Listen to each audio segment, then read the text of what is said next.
Why we study physics. हम physics को क्यों स्टडी करते हैं, ठीक है, मतलब इसकी क्या इम्पोर्टेंस है, इसका स्कोप क्या है, हम इसको क्यों स्टडी करते हैं फिज़िक्स को।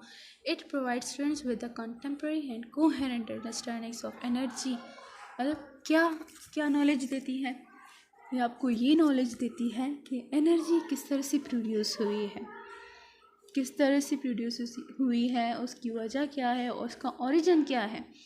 मैटर किस तरह से बना है, मैटर होता क्या है वो आपको बता चुकी हूँ।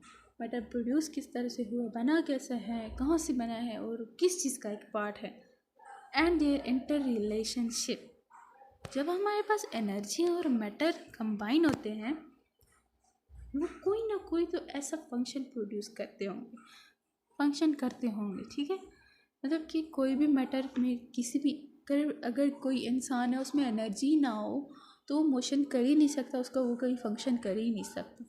इसी तरह किसी भी मैटर में जब तक एनर्जी नहीं है या तो वो रेस्ट में रहेगा, लेकिन अगर वो मोशन में हुआ तो उसकी मोशन की जो जितनी भी रिज़ल्ट्स आती हैं, उसके फंक्शन में जितने भी रिज़ल्ट्स आते हैं, वो सारा हम कहाँ से, उसकी वजहात का क्या है, वो सारा कुछ हम फिज़िक्स में स्टडी करते हैं। It focuses on investigating natural phenomena and then applying patterns. Natural phenomenas होती है किसी भी चीज़ के मैटर का फोकस, ये किस चीज़ पर फोकस करते हैं, मैटर के नेचुरल फिनोमिनाज पे। And then applying patterns, models, problem solving techniques. कोई नेचुरल फिनोमिना, कोई भी प्रॉब्लम हमारे पास अराइव हो जाती है, मतलब कि कोई भी प्रॉब्लम हमारे पास प्रोड्यूस होती है, या फिर वो नेचुरल फिनोमिना होती है या तो फिर साइंटिफिक होती है, या तो ज़्यादातर हमारे पास नेचुरल फिनोमिनाज ही करती हैं। जिस तरह से हम मोशन देखते हैं, मोशन हमारे पास किस तरह से होती है, गाड़ियों में हमारे पास होती है, या फिर इंसानों की मोशन होती है, या तो फिर किसी भी ऑब्जेक्ट का मोशन किस तरह से होता है। इलेक्ट्रॉन्स की motion of electrons, motion of atoms, motion of molecules, ये सारा कुछ हमारे पास क्या होता है, किस तरह से होता है, वो सारा कुछ हम उस पर जब एक्सपेरिमेंट्स करते हैं, ये सारी एक्सपेरिमेंट्स हम फिज़िक्स में ही करते हैं, ठीक है। And laws and rules to explain the physical behavior of the universe।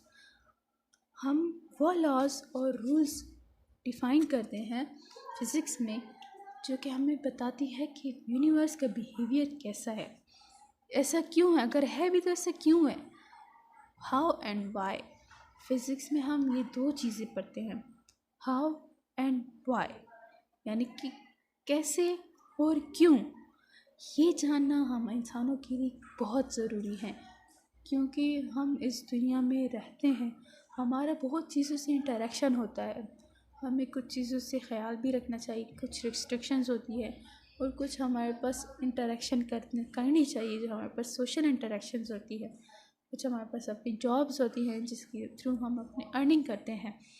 तो इन सारा कुछ के लिए हम एक यूनिवर्स की बिहेवियर को समझना हमारे लिए बहुत ज़रूरी है। इस नॉलेज को गेन नहीं करेंगे तो हमें पता नहीं चलेगा कि यूनिवर्स काम कैसे करती है, ठीक है। उस यूनिवर्स में ज़रूरी नहीं है सिर्फ चाँद सितारे ही हो, सिर्फ चाँद सितारे पानी ये सब कुछ नहीं है इस यूनिवर्स में, बहुत कुछ है इस यूनिवर्स में।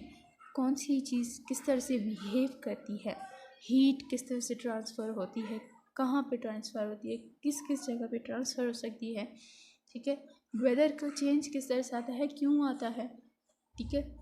एंड देन बहुत सारी चीज़ें आती है जिसमें हमारे पास चेंज आता है, फिज़िकल चेंज, तो वो सारा कुछ हम फिज़िक्स में पढ़ते हैं।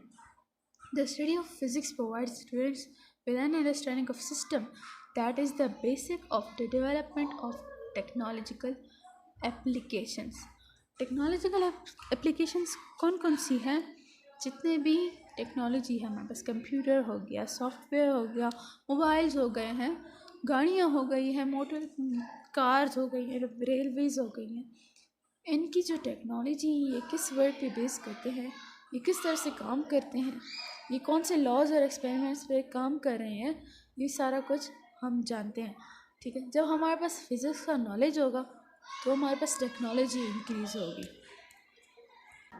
टेक्नोलॉजी हमारे पास वैसे ही नहीं आती, उसकी डीप स्टडी करते हैं हम। किसी भी जब इंसान के लिए किसी चीज़ की ज़रूरियात पैदा होती है, ट्रांसपोर्ट हो वो, चाहे वो खाने पीने का हो, चाहे वो जिस किस्म का भी हो, डेली लाइफ में जो भी हो, उसके लिए हमें टेक्नोलॉजी की ज़रूरत पड़ती है। और वो जैसे मिसाल के तौर पर रेलवेज़, जो हमारे पास ट्रेन्स बनती हैं, वो कौन से लॉज पर बनी होती है, कौन से उसका जो इंजन होता है वो कौन से लॉज पर बनता है।